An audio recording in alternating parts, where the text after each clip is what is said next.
J'ai convaincu une inconnue de chercher des dinosaures sur une fresque en lui promettant d'aller voir de vieux manuscrits si elle les trouvait et elle a dit oui.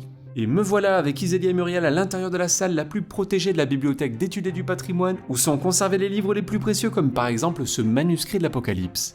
Ce manuscrit donc a été réalisé entre 1325 et 1335, donc certainement en Angleterre. On ne sait pas comment il est arrivé au couvent des Augustins, mais c'est un très très bel exemplaire, à la fois par la beauté des couleurs, mais surtout par le nombre d'enluminures qu'on trouve dans le manuscrit. C'est de la peau de bête, dont le bruit très caractéristique.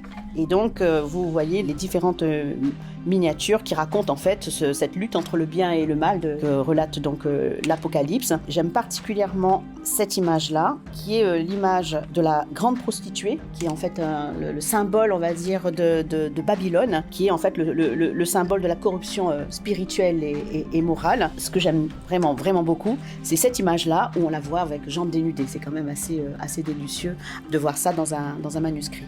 Oulala, mais c'est caliente dans les manuscrits du XIVe siècle. En tout cas, ça nous donne un aperçu des trésors qui sont conservés depuis 90 ans dans les réserves de la Bibliothèque d'études et du patrimoine. Alors Isélia, c'était comment ? J'ai adoré et merci beaucoup de m'avoir donné cette opportunité de visiter les archives. Et puis en plus, je suis prof d'histoire géo, donc j'ai encore plus apprécié ce moment. Si comme Isélia, tu es fan de patrimoine et d'histoire, n'oublie pas de t'abonner.